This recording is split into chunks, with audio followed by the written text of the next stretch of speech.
Ferme les yeux. Laisse ton corps s'installer là où il est. Sens le contact de ce qui te porte. La pression dans le dos, dans les épaules, dans les jambes.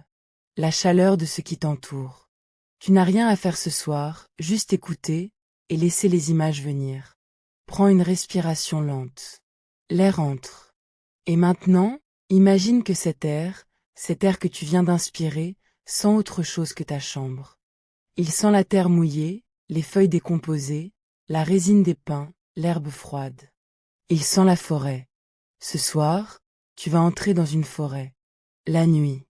Imagine que tu es debout à la lisière, cette frontière douce entre le monde ouvert et le monde couvert. Derrière toi, un champ, ou peut-être une route, ou peut-être la lisière d'un village dont les lumières s'éteignent une à une. Devant toi, les arbres. Leurs silhouettes se découpent sur le ciel nocturne, des masses sombres, immobiles en apparence, dont les branches les plus hautes bougent imperceptiblement dans un vent que tu ne sens pas encore. Il fait frais. La température est tombée avec la nuit, la forêt garde la fraîcheur mieux que la campagne ouverte. Une légère brume au ras du sol, dans les zones basses, visible comme un voile gris pâle sous les arbres. Et des sons. Pas le silence. La forêt la nuit n'est jamais silencieuse. Un oiseau de nuit, quelque part dans les profondeurs, peut-être une chouette hulotte, son ululement long et descendant qui porte loin dans l'air froid. Des grillons ou des criquets en lisière, leur stridulation régulière et mécanique, chacun frottant ses élytres à une fréquence dépendant de sa température corporelle. Le bruit léger du vent dans les feuilles les plus hautes, un froissement doux, une vague sonore qui passe et s'éloigne. L'odeur change quand tu fais un pas en avant. Plus humide, plus riche, plus profonde. L'odeur de la forêt est un mélange complexe de centaines de molécules, des terpènes émis par les conifères, des alcools produits par la décomposition des feuilles, des composés soufrés libérés par les champignons, de la géosmine produite par les actinobactéries du sol. Cette odeur de terre mouillée après la pluie, la pétrification, c'est la géosmine. Une molécule que les humains peuvent détecter à des concentrations de 5 parties par billion. Nous sommes extraordinairement sensibles à elle. Certains pensent que nos ancêtres ont développé cette sensibilité pour trouver l'eau et la terre fertile. Tu entres dans la forêt. Les arbres se referment doucement autour de toi. La canopée au-dessus de ta tête filtre le ciel nocturne. Des trouées ici et là laissent passer la lumière des étoiles, des taches lumineuses sur le sol de la forêt, entourées de noir. Si la lune est là, sa lumière tombe en nappes argentées à travers les feuilles, créant un paysage en noir et blanc d'une beauté particulière. Si le ciel est couvert, c'est une obscurité presque totale sous le couvert, moins profonde que les abysses, mais suffisamment dense pour que tes yeux, même adaptés, ne perçoivent que des formes imprécises. Tout de poids lentament. Tu tâtes le sol du pied avant de poser ton poids, des racines affleurantes, des rochers couverts de mousse, des brindilles qui craquent. Chaque bruit est amplifié par l'attention que tu lui accordes. Les arbres autour de toi sont de plusieurs espèces selon la forêt que tu imagines, des chênes centenaires à l'écorce profondément crevassée, des hêtres à l'écorce grise et lisse comme de la peau, des sapins dont les branches basses effleurent le sol, des bouleaux dont les troncs blancs brillent faiblement dans l'obscurité. Ces arbres ne dorment pas. C'est une idée commune que les plantes se reposent la nuit, mais c'est plus complexe que ça.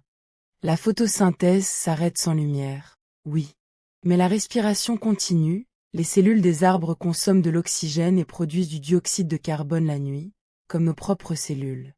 Le transport de sucre produit pendant le jour vers les racines, les fruits, les graines, ce transport continue la nuit dans le phloème. Les racines continuent d'absorber l'eau et les minéraux. Les mécanismes de défense contre les pathogènes sont actifs. La croissance cellulaire se poursuit, souvent plus active la nuit que le jour. Et un autre processus, que nous avons compris seulement récemment, est très actif la nuit dans les forêts. La communication. Avant d'aller plus loin dans la forêt, prends un moment et regarde un tronc de près. La lumière imaginaire de ta lampe ou de la lune éclaire l'écorce à quelques centimètres de ton visage. Elle est rugueuse, profondément crevassée pour le chêne, lisse et argentée pour le hêtre, fibreuse et écaillée pour le pin. L'écorce est la peau de l'arbre, sa première ligne de défense contre les pathogènes, les insectes, le froid, la sécheresse, le feu. Mais l'écorce est aussi un écosystème. Et des lichens y vivent, ces êtres doubles, mi-champignons mi-algues, qui n'existent ni dans l'un ni dans l'autre règne mais dans leur association. Le champignon fournit la structure et protège l'algue de la sécheresse. L'algue photosynthétise et fournit au champignon des sucres. Les lichens peuvent vivre sur une surface parfaitement nue, une roche, un tronc, et survivre à des conditions que ni l'un ni l'autre des partenaires ne pourrait supporter seuls. Ils sont parmi les organismes les plus résistants du monde. Certaines espèces ont survécu dans le vide spatial lors d'expériences à bord de la Station spatiale internationale. Dans les fissures de l'écorce, des larves de coléoptères xylophages creusent leurs galeries. Ces larves, parfois grosses comme un pouce adulte, consomment le bois pendant des années avant de se métamorphoser. Leurs galeries créent des micro-habitats pour d'autres organismes. Quand l'arbre est vieux ou mort, les cavités creusées par les xylophages sont occupées par des oiseaux cavernicoles, des chauves-souris, des petits mammifères. La mort d'un arbre génère des habitats pour des dizaines d'espèces. Un arbre mort vaut écologiquement autant, sinon plus, qu'un arbre vivant. Des araignées tendent des toiles entre les fissures de l'écorce. Des cloportes se nourrissent de l'écorce morte. Des escargots raclent les algues microscopiques de sa surface avec leur radula. Une chouette a peut-être creusé son nid dans un trou plus haut dans ce même tronc, et elle y revient peut-être chaque soir depuis des années. Certaines chouettes hulottes occupent le même territoire et le même site de nidification pendant 20 ans ou plus. Ce tronc est une ville verticale. Les arbres parlent. Pas avec des sons, rien qu'une oreille humaine puisse entendre. Mais ils échangent de l'information, et ils le font de plusieurs façons simultanées. Dans les années 1980 et 1990, des chercheurs ont découvert que les arbres endommagés par des insectes herbivores libèrent des composés organiques volatiles dans l'air, des signaux chimiques que les arbres voisins peuvent détecter et interpréter. Quand un chêne est attaqué par des chenilles, il augmente sa production de tanins et d'autres composés qui rendent ses feuilles moins appétissantes. Et les chênes voisins, ayant détecté ces émissions chimiques, font de même, même s'ils ne sont pas encore attaqués. Ils se préparent à une menace qu'ils ont entendue sans jamais voir. Ce n'est pas de la conscience. Ce n'est pas de la pensée. C'est de la chimie, des signaux moléculaires qui déclenchent des réponses génétiques. Mais le résultat est fonctionnellement similaire à un avertissement qui se propage dans une communauté. La nuit, sans photosynthèse, les flux de ces molécules changent. Certaines émissions augmentent la nuit.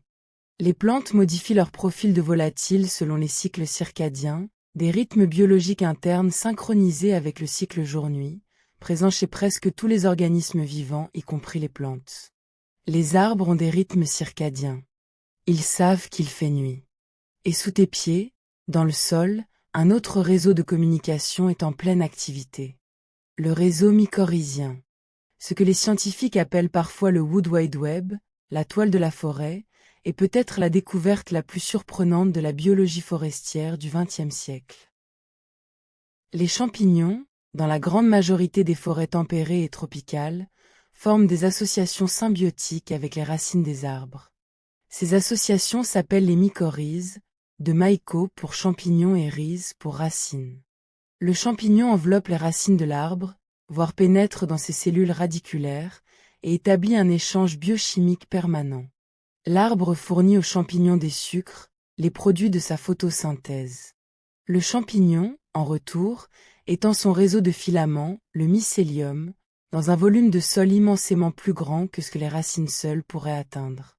Le mycélium absorbe l'eau et les minéraux, en particulier le phosphore et l'azote, et les transfère à l'arbre. Un arbre associé à un champignon mycorhizien peut accéder à 10 à 1000 fois plus de ressources minérales qu'un arbre non associé. Mais ce n'est pas tout. Les filaments mycorhiziens d'un même champignon peuvent se connecter aux racines de plusieurs arbres différents. Un réseau mycorhizien peut relier des dizaines, des centaines d'arbres dans une même forêt. Des chercheurs comme Suzanne Simard, à l'Université de Colombie-Britannique, ont montré en marquant des atomes de carbone radioactifs que ces arbres échangent réellement des ressources à travers ce réseau.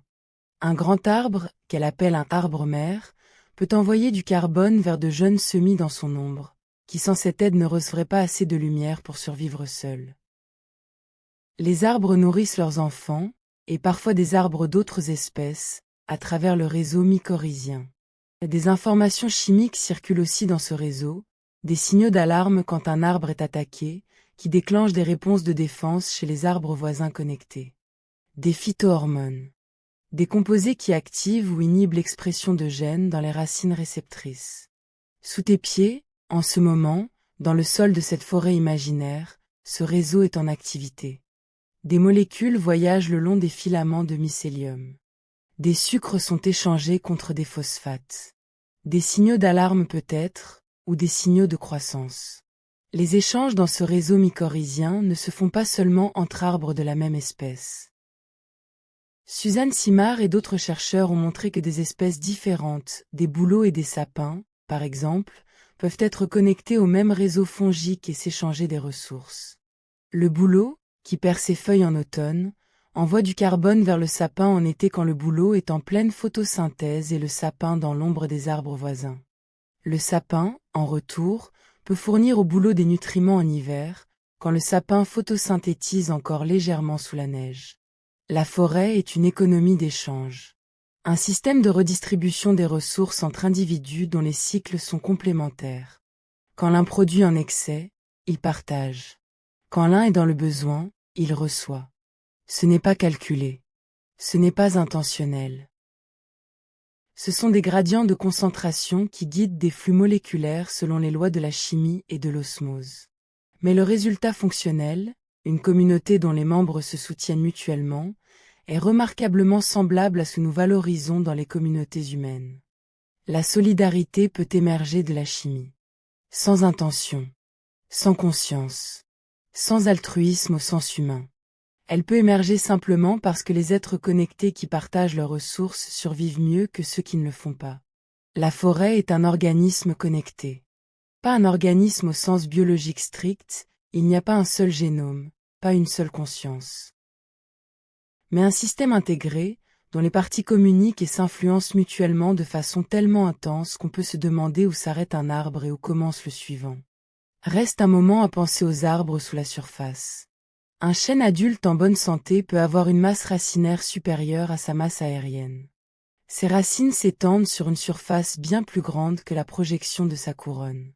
Les racines fines, les radicelles, poussent en permanence, explorant le sol à la recherche d'eau et de minéraux.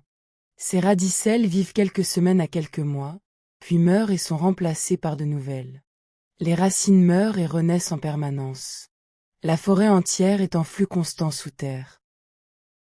Et les racines des arbres différents, dans une forêt dense, s'entrecroisent, se frôlent, parfois se greffent entre elles. Des chênes voisins peuvent avoir leurs racines partiellement fusionnées, leur système vasculaire connecté. On a observé des arbres vieux et malades recevoir des nutriments via ces connexions racinaires de leurs voisins en meilleure santé. Des arbres coupés à la base, dont il ne reste que la souche, peuvent continuer à vivre pendant des décennies si leurs racines sont greffées à celles d'arbres voisins. La souche reçoit les sucres produits par les couronnes de ses voisins et les utilise pour maintenir ses racines en vie et même reconstituer lentement son cambium. Une souche peut survivre grâce à la générosité de ses voisins. Ou grâce à leur intérêt commun, une souche avec des racines vivantes maintient la stabilité du réseau racinaire général, réduit l'érosion, maintient la structure du sol. Même la mort est négociée dans la forêt. Baisse les yeux vers le sol. Sous tes semelles, ou sous les feuilles mortes et la mousse si tu as imaginé marcher pieds nus, se trouve l'un des milieux les plus peuplés de la planète. Un gramme de sol forestier peut contenir des milliards de bactéries, des millions de champignons, des centaines de milliers de protozoaires, des milliers de nématodes, de minuscules vers ronds, et des centaines d'arthropodes divers. Des milliards par gramme. Un hectare de forêt, 100 mètres sur 100 mètres, contient plusieurs tonnes de biomasse microbienne dans son sol. Plus que tous les animaux visibles qui vivent dans cette même forêt. Ces organismes microscopiques décomposent les matières organiques, les feuilles mortes, les branches tombées, les cadavres d'animaux, les excréments, en minéraux assimilables. Sans eux, les nutriments seraient immobilisés dans la matière morte et ne pourraient plus être réabsorbés par les plantes. La forêt mourrait sous ses propres déchets non recyclés. Les décomposeurs sont les moteurs du cycle de la matière. Actuellement, Dans le sol sous tes pieds imaginaires, des bactéries du genre Streptomys décomposent de la cellulose en sucre simple. Des champignons Trichoderma attaquent d'autres champignons pathogènes. Des nématodes prédateurs chassent d'autres nématodes et des bactéries. Des colamboles, de minuscules arthropodes sans ailes, broutent les filaments de mycélium et les microalgues. Des lombrics aspirent la terre, la font passer dans leur tube digestif, et la rejettent enrichie et aérée. La terre n'est pas inerte. La terre est vivante à chaque centimètre cube. Et dans cette terre vivante, les racines des arbres poussent. Lentement, mais en permanence, même la nuit.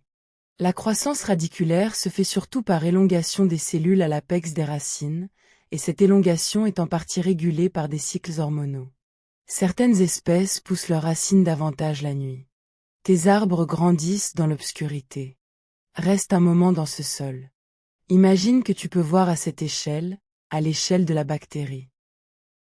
Un filament de mycélium fongique serpente entre des particules d'argile minérale.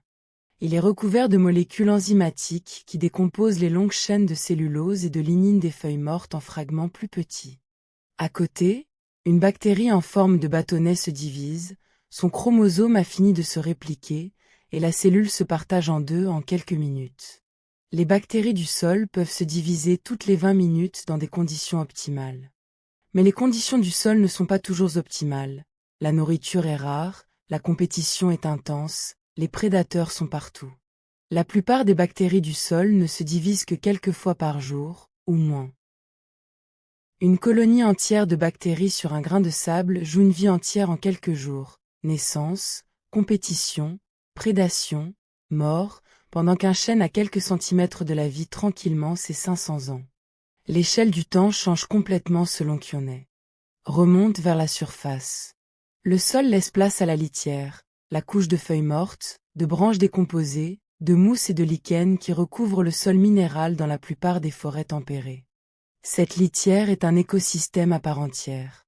Des cloportes et des mille-pattes y circulent, brisant mécaniquement les feuilles en fragments plus petits que les champignons et les bactéries pourront ensuite décomposer chimiquement. Des araignées y tendent leurs toiles invisibles. Des salamandres y cherchent des vers et des insectes.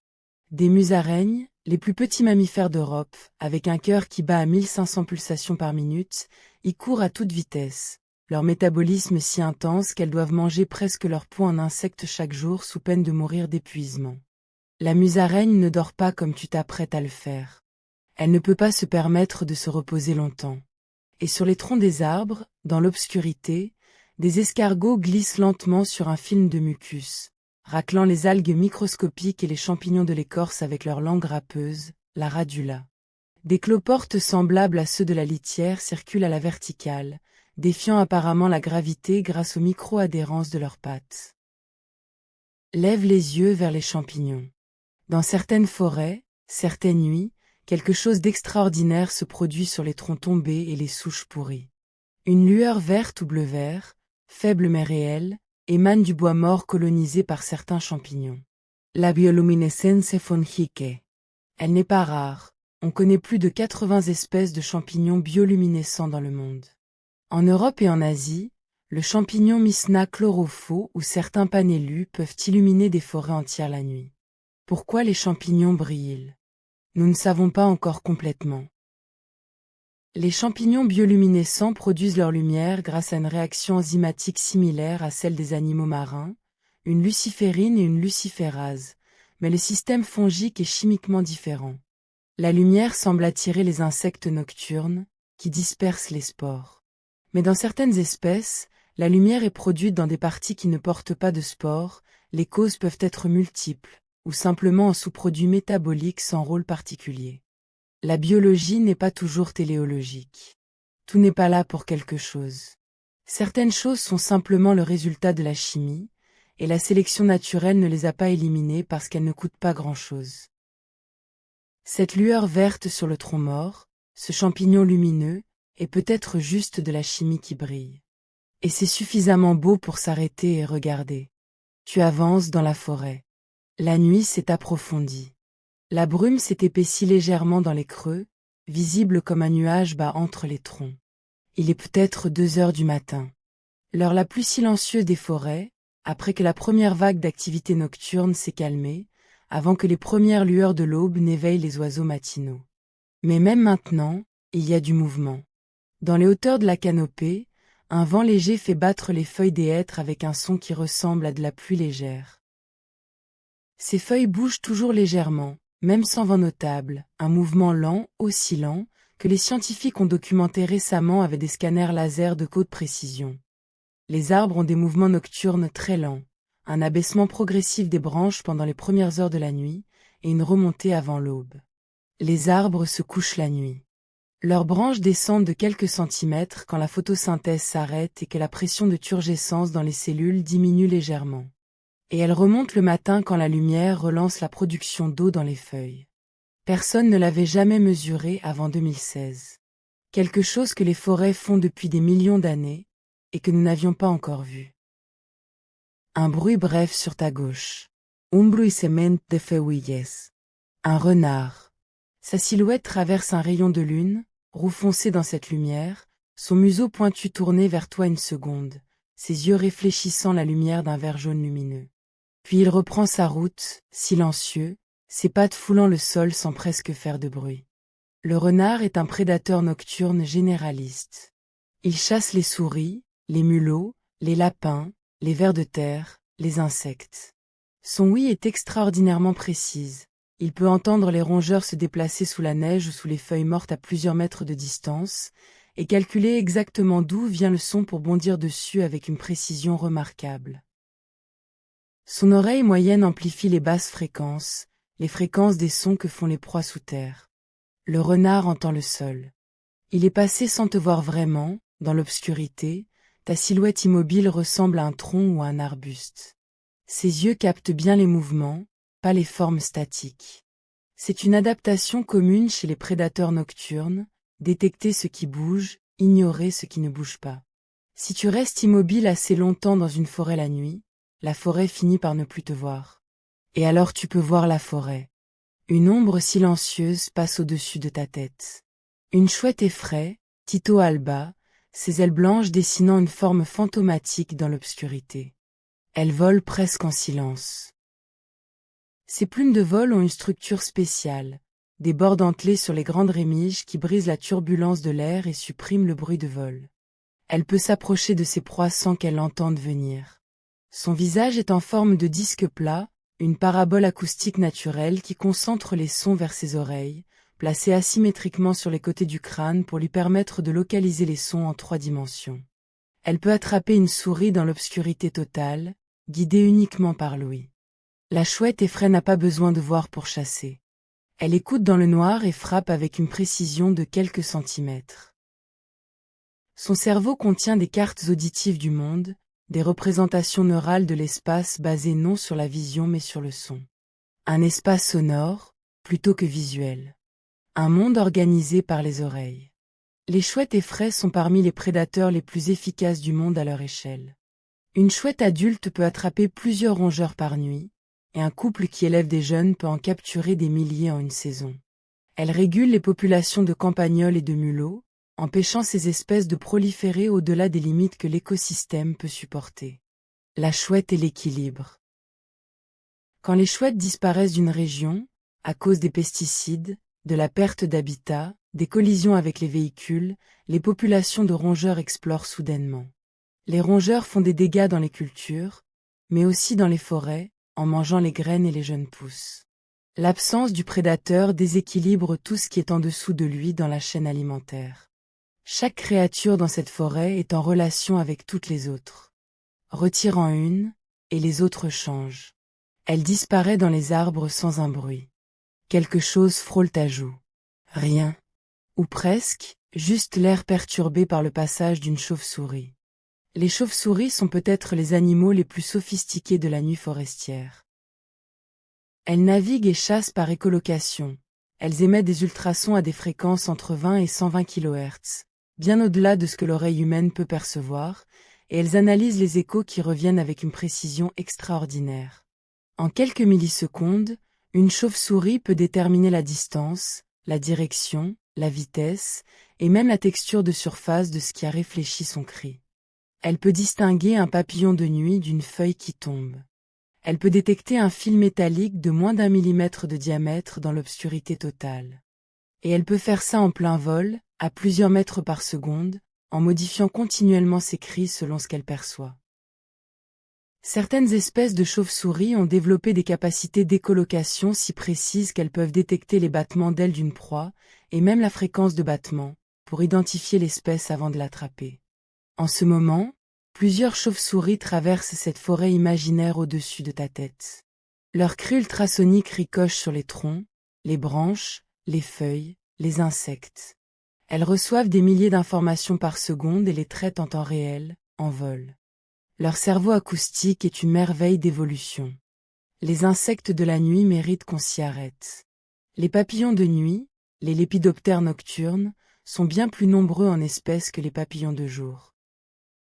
On compte environ 160 000 espèces de lépidoptères, dont environ 130 000 sont nocturnes. La nuit est leur domaine.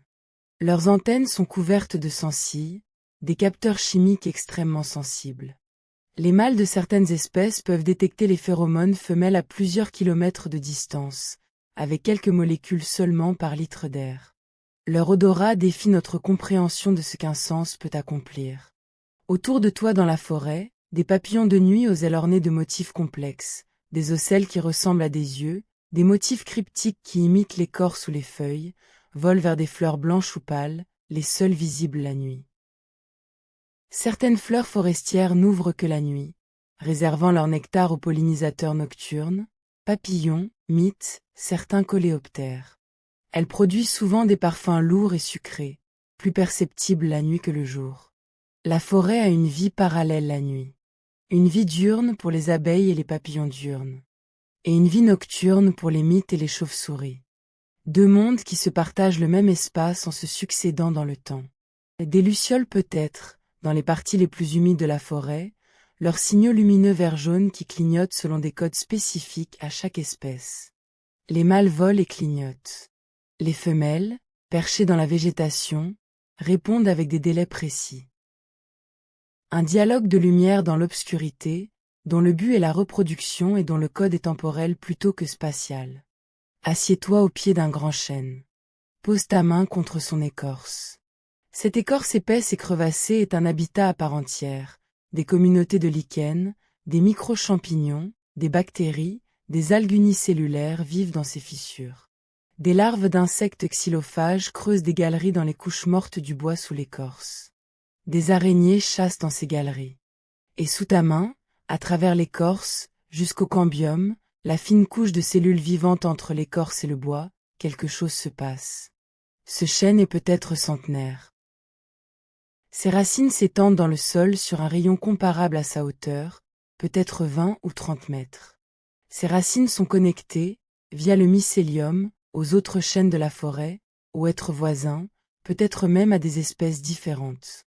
Ce soir, du carbone, du sucre produit par la photosynthèse d'hier, stocké dans le phloème, descend de ses feuilles vers ses racines. Ces racines en excrètent une partie dans le sol, des exsudats racinaires, des acides organiques, des sucres, des acides aminés, qui nourrissent les bactéries et les champignons dans la rhizosphère, la zone de sol immédiatement autour des racines. Le chêne nourrit volontairement le sol autour de lui. Ce n'est pas de l'altruisme. C'est un échange, il nourrit les micro-organismes qui lui apportent en retour les minéraux dont il a besoin. Mais le résultat est que l'arbre enrichit activement son propre environnement, le rendant plus favorable non seulement pour lui mais pour tout ce qui l'entoure. Les arbres améliorent leur monde. Ils l'ont fait depuis les premières forêts du Dévonien, il y a 360 millions d'années. Depuis l'apparition des premiers vrais arbres, les archéoptéries, des forêts couvrent et transforment les continents. Elles créent les sols, régulent le cycle de l'eau, modèrent le climat local, abritent la biodiversité. La forêt est une œuvre collective, non intentionnelle, construite sur des millions d'années par des millions d'espèces. Et tu es assis dedans. E-coat. L'oreille humaine, dans la forêt nocturne, capte un mélange extraordinaire. Les stridulations des grillons, chaque mâle frottant ses élytres pour attirer une femelle. La fréquence de leur stridulation dépend de la température, un thermomètre vivant. Il existe une formule, la loi de Dolbear, qui prédit la température en Celsius à partir du nombre de stridulations par minute d'un grillon. La forêt chante sa propre température. Le battement des lointains d'un grand-duc. Le cri bref d'un oiseau dérangé dans son sommeil, peut-être un merle, qui pousse un cri d'alarme avant de se rendormir. Le grincement d'une branche qui frotte contre une autre dans le vent, un son grave et régulier qui ressemble presque à une plainte. Des gouttes d'eau tombent des feuilles sur les feuilles mortes du sol, le son le plus doux, le plus discret, celui qui ressemble le plus au début d'une pluie mais qui n'est que la rosée ou la condensation nocturne qui glisse des feuilles où elle s'est accumulée. La forêt fait de la musique de façon non intentionnelle. Chaque son a une cause physique ou biologique précise, une membrane qui vibre, une aile qui frappe l'air, une branche qui fléchit. Mais ensemble, ces sons forment quelque chose qui ressemble à une composition.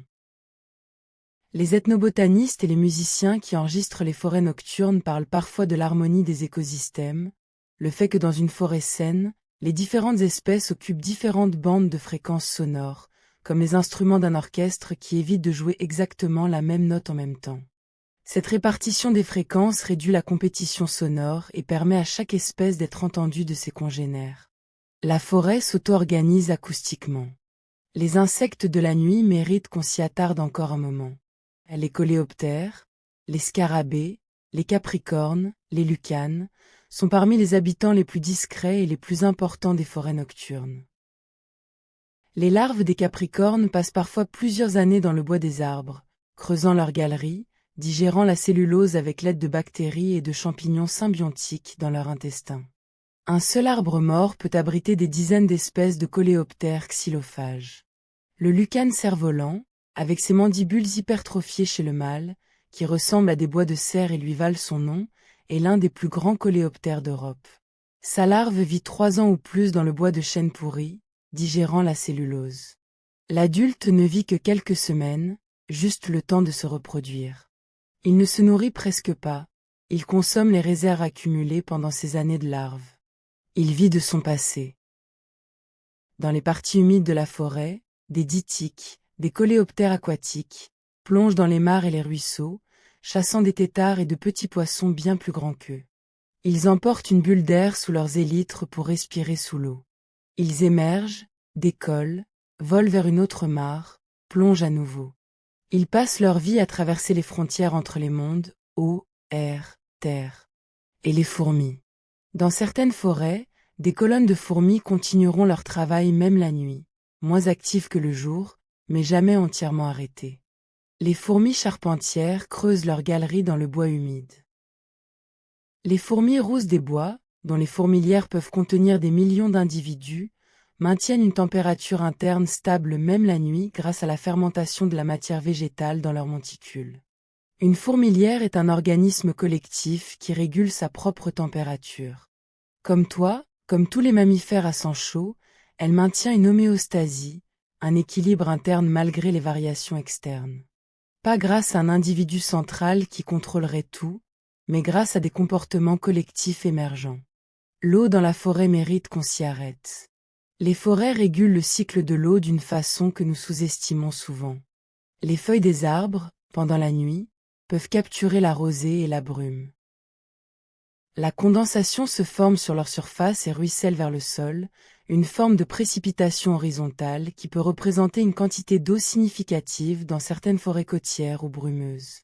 Les forêts de séquoia de Californie, par exemple, captent une proportion importante de leur eau annuelle directement depuis le brouillard côtier. La transpiration des arbres, le dégagement de vapeur d'eau par les feuilles, ralentit considérablement la nuit quand les stomates se ferment en l'absence de lumière. Mais elle ne s'arrête pas complètement. Un grand arbre peut transmettre des centaines de litres d'eau par jour, de ses racines jusqu'à ses feuilles. Ce flux est maintenu par la cohésion des molécules d'eau, leur attraction mutuelle, qui crée une colonne d'eau continue depuis les racines jusqu'aux feuilles, tirée vers le haut par l'évaporation en surface. De l'eau monte contre la gravité, sur 20 ou 30 mètres, sans pompe. Uniquement grâce à la cohésion moléculaire de l'eau et à l'évaporation des feuilles.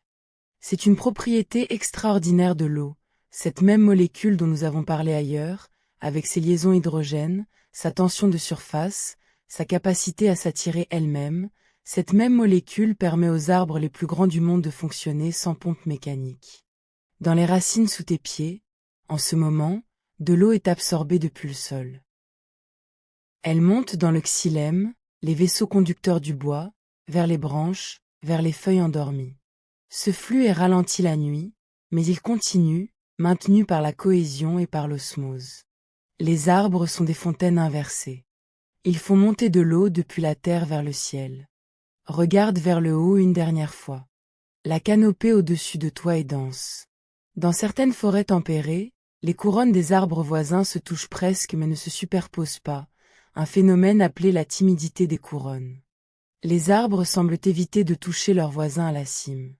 Les mécanismes ne sont pas entièrement compris. Peut-être des réponses aux dommages mécaniques causés par les frottements, peut-être des signaux chimiques, peut-être une réponse à la lumière. Le résultat est une mosaïque visible depuis le sol, des trouées entre les couronnes, délimitées avec une précision qui semble presque intentionnelle. La forêt dessine des frontières dans le ciel. Ces trouées s'appellent les trouées de canopée, et leur création est un moment crucial dans la vie d'une forêt. Quand un grand arbre tombe, sous l'effet d'une tempête, de la vieillesse, d'une maladie, il ouvre soudainement un espace lumineux au sol. Cette soudaine abondance de lumière déclenche une compétition intense entre les espèces qui attendaient dans l'ombre, les semis qui végétaient au sol depuis des années, les arbustes tolérants à l'ombre qui poussent maintenant rapidement vers la lumière soudaine. Cette dynamique de perturbation et de recolonisation est essentielle à la biodiversité forestière. Une forêt qui ne connaît jamais de perturbation devient progressivement dominée par un petit nombre d'espèces très compétitives. Les perturbations, tempêtes, chutes d'arbres, incendies de faible intensité, créent de la diversité en créant des opportunités pour les espèces moins compétitives mais plus spécialisées. La forêt a besoin de perturbations pour rester diverse. C'est une leçon que l'écologie a mis du temps à apprendre. La stabilité apparente d'une forêt mature cache une dynamique constante de mort et de renouveau. Les vieilles forêts ne sont pas des musées figés. Elles sont des systèmes en flux permanent, dont la richesse dépend de cette instabilité à petite échelle. Ces trouées laissent passer la lumière jusqu'au sol, permettant aux plantes de sous-bois, aux jeunes arbres, aux fougères de recevoir leur part. La structure verticale de la forêt, canopée, sous-canopée, arbustes, herbes, mousses, distribue la lumière, l'eau et les ressources de façon stratifiée entre des espèces différentes, maximisant l'utilisation des ressources disponibles. La forêt est un édifice d'une architecture complexe, construit sans architecte, ou plutôt, construit par des millions d'architectes, chacun ne connaissant que son voisin immédiat, et dont l'ensemble produit quelque chose de cohérent et de beau. Pense à l'âge de cette forêt. Pas seulement l'âge des arbres individuels, même si un chêne peut vivre 500, 1000 ans dans des conditions favorables, et certains oliviers méditerranéens sont peut-être 2 fois millénaires. Mais l'âge de la forêt comme entité. Les forêts boréales de Sibérie et du Canada, la taïga, sont parmi les biomes les plus étendus de la planète. Elles couvrent des millions de kilomètres carrés. Certaines de leurs parties n'ont pas été touchées par l'humain depuis des millénaires. Elles abritent des espèces qui ont coévolué pendant des dizaines de millions d'années. Les forêts tropicales humides comme l'Amazonie ou le bassin du Congo existent sous une forme ou une autre depuis au moins 50 millions d'années. Elles ont survécu aux glaciations en se réfugiant dans des zones refuges plus chaudes, puis se sont réétendues après. Elles portent une biodiversité accumulée sur des dizaines de millions d'années d'évolution dans des conditions stables. Certaines espèces végétales dans ces forêts n'ont jamais été décrites par la science. Certaines molécules dans leurs feuilles et leurs racines n'ont jamais été analysées. Certains de leurs champignons, insectes, vers n'ont pas encore de nom. La forêt est plus grande que notre connaissance. Elle sera peut-être toujours plus grande que notre connaissance. Et dans la forêt de cette nuit, tempérée, peut-être européenne ou nord-américaine, il y a aussi une profondeur temporelle que les arbres individuels ne montrent pas. Le sol sous tes pieds a été forestier pendant des millénaires. Les espèces de champignons mycorhiziens dans ce sol sont les mêmes, ou leurs descendantes directes, que celles qui colonisaient ces mêmes roches il y a des milliers d'années, avant même que les arbres actuels ne soient nés. La mémoire de la forêt est dans son sol. Il va commencer à faire jour dans quelques heures.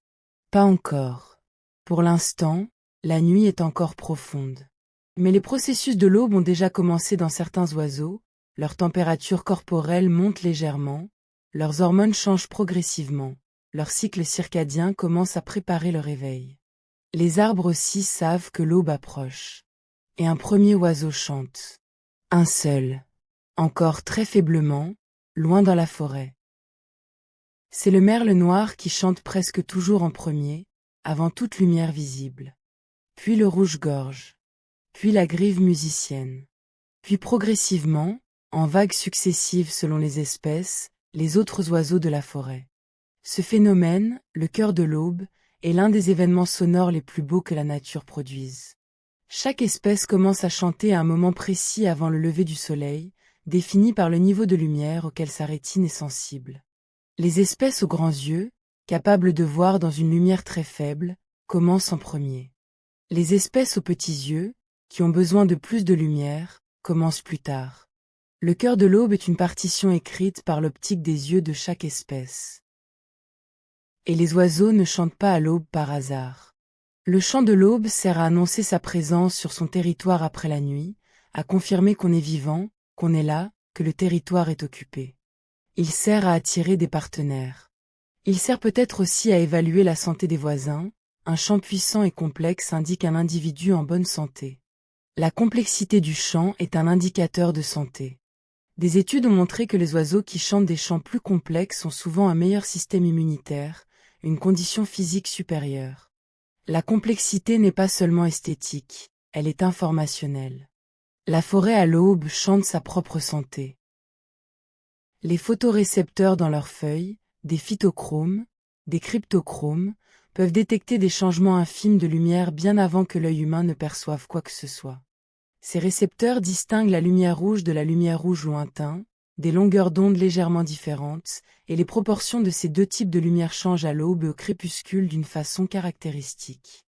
Les arbres ont des yeux moléculaires qui voient la qualité de la lumière, pas seulement sa quantité. Et ils répondent. Leurs stomates commencent à s'ouvrir avant même que le soleil soit visible à l'horizon. Leur métabolisme s'accélère progressivement. Leur défense chimique change d'état. La forêt se prépare à l'aube avant l'aube. Prends un moment avant de partir. Prends une pause. Sens ta propre respiration, là, maintenant. L'air entre, et dans cet air, de l'oxygène produit par des forêts comme celle-ci, par des arbres comme ceux qui t'entourent. Tes poumons absorbent cet oxygène. Tes globules rouges le transportent. Tes mitochondries l'utilisent pour produire l'énergie qui maintient ton cerveau en état de recevoir ces mots. Chaque arbre dans cette forêt a contribué à l'air que tu respires. Sens tes bras, tes mains, tes jambes. La chaleur à l'intérieur de ton corps, produite par les mêmes mitochondries, qui brûlent les sucres de tes repas avec cet oxygène des forêts. Tu es fait de forêt. Function element. Chemiquement. Et dans quelques instants, ton cerveau va commencer à s'endormir vraiment, à passer dans les premières phases du sommeil. Tes ondes cérébrales vont ralentir. Et quelque part dans ton cortex préfrontal, les images de cette forêt, les champignons lumineux, le renard, la chouette, le mycélium sous tes pieds, vont peut-être se replier dans ta mémoire, y chercher des connexions avec ce que tu savais déjà, y construire des liens qui resteront. Peut-être que tu rêveras de forêt ce soir. Les forêts et les cerveaux ont plus en commun qu'on pourrait le croire, des réseaux de connexion, des flux d'informations, de la plasticité, de la mémoire. Appuie ta main contre l'écorce du chêne encore une fois. Dans ce tronc, à quelques centimètres de ta paume, des millions de cellules vivantes travaillent. Le cambium, cette couche de cellules indifférenciées qui produit chaque année un nouvel anneau de bois vers l'intérieur et une nouvelle couche d'écorce vers l'extérieur. Ce cercle dans les bois que les dendrochronologistes lisent comme un calendrier, les années de sécheresse en anneaux fins, les années humides en anneaux larges. L'histoire climatique d'une région gravée dans la chair d'un arbre. Ce chêne centenaire a traversé des siècles de changements. Il a connu des hivers que personne n'a observés. Des tempêtes qui ont brisé des branches. Des sécheresses qui ont ralenti sa croissance pendant des années. Des incendies peut-être, dont les cicatrices sont enfouies dans son bois sous les anneaux des années suivantes. Et il est là, ce soir, dans le noir, à faire son travail silencieux. Le mycélium en dessous transporte des nutriments. Les bactéries de sa rhizosphère décomposent des feuilles mortes. La rosée s'accumule sur ses feuilles. Sa sève descend dans le phloème vers ses racines. Ses branches se sont légèrement abaissées depuis le coucher du soleil. Il n'a pas besoin de toi pour exister. Il existait avant que tu arrives. Il existera longtemps après que tu sois parti. Et pourtant, être là, ce soir, dans l'obscurité de cette forêt imaginaire, et voir, avec les yeux de la biologie, avec les connaissances accumulées par des générations de chercheurs, ce que la forêt fait et ce qu'elle est, change quelque chose. Pas la forêt. Toi. Retourne lentement vers la lisière. Tes pas sur les feuilles mortes. La brume aura du sol. Les sons de la nuit qui continuent autour de toi, la chouette, les grillons, le renard quelque part au loin. La lisière s'ouvre. Tu passes de l'ombre des arbres à l'espace ouvert du champ ou de la route ou du village endormi. La différence est immédiate, plus froid sans la protection des arbres, plus clair sans la canopée, plus venteux. Tu te retournes. La forêt est là, derrière toi, noire et silencieuse en apparence. Mais maintenant tu sais. Elle n'est pas silencieuse. Elle n'est pas immobile. Elle n'est pas simple. Sous l'obscurité de surface, sous l'apparence d'un mur de troncs et de feuilles, il y a un réseau de communication qui traverse des kilomètres de sol. Des milliards d'organismes qui décomposent, transforment, recyclent. Des arbres qui échangent des ressources avec leurs voisins. Des champignons bioluminescents qui brillent doucement sur les souches. Des chouettes qui voient avec leurs oreilles. Des chauves-souris qui voient avec leur voix. Des insectes qui communiquent par des signaux chimiques imperceptibles. Des lucioles qui écrivent avec de la lumière. Tout ça, en ce moment, dans cette forêt et dans toutes les forêts du monde. Pendant que tu t'endors. Santa Respiration. Elle entre, et dans ces molécules d'air, de l'oxygène produit par cette forêt et par toutes les forêts du monde. Les arbres que tu viens d'imaginer ont produit de l'oxygène pendant des heures aujourd'hui, et ils le font encore à un rythme ralenti cette nuit. Elle sort, et le dioxyde de carbone que tu exhales ira peut-être nourrir une feuille de main, ou une algue dans un océan, ou un champignon dans un sol forestier. Tu fais partie du cycle de la forêt aussi. Ton corps est fait de carbone qui a peut-être été dans des arbres. Il y retournera un jour, par la décomposition, par les bactéries du sol, par les plantes qui absorberont tes minéraux. Tu es de la forêt. Même dans ta chambre, même dans ta ville, même avec tes écrans et tes lumières artificielles, tu es de la forêt. Pense au carbone. Les forêts du monde contiennent environ 860 milliards de tonnes de carbone, principalement dans le bois et dans le sol forestier. C'est presque 2 fois la quantité de carbone actuellement dans l'atmosphère. Les forêts absorbent chaque année entre 2 et 3 milliards de tonnes de carbone atmosphérique net, en plus de ce qu'elles respirent elles-mêmes.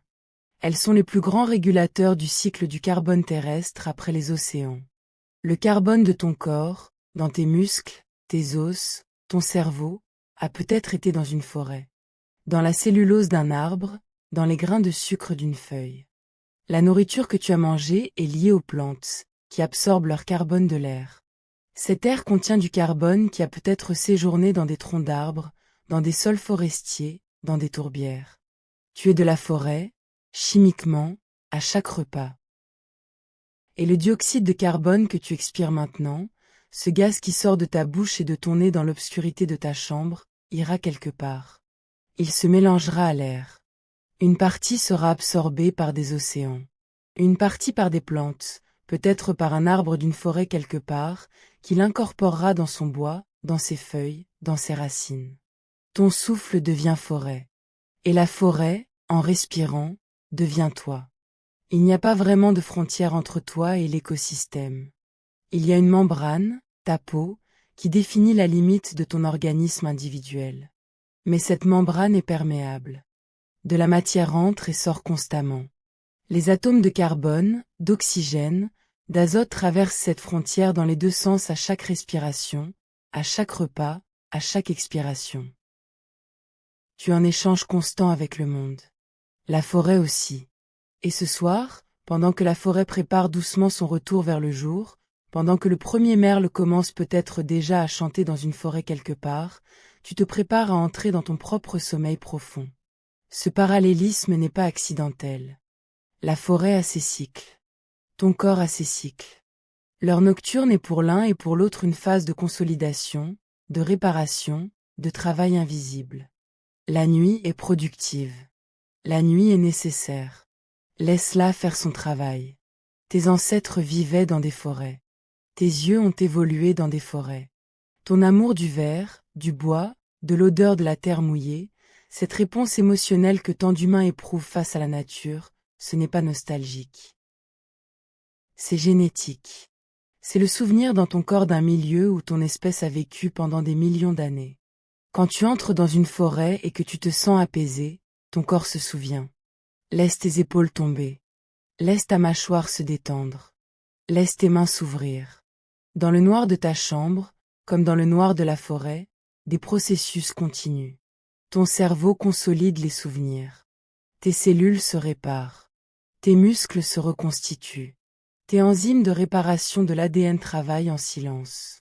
Tu es une forêt aussi, un écosystème complexe, habité par des milliards de micro-organismes, traversé par des flux de matière et d'énergie, organisé sans architecte central à partir de règles locales et de communication chimique. Le réseau mycorhizien et le réseau neuronal ne sont pas si différents, des filaments qui se connectent, qui transportent de l'information, qui permettent à des entités séparées de se comporter comme un tout. Les forêts et les cerveaux pensent à leur façon. Les deux font de la nuit leur temps de travail profond. Bonne nuit.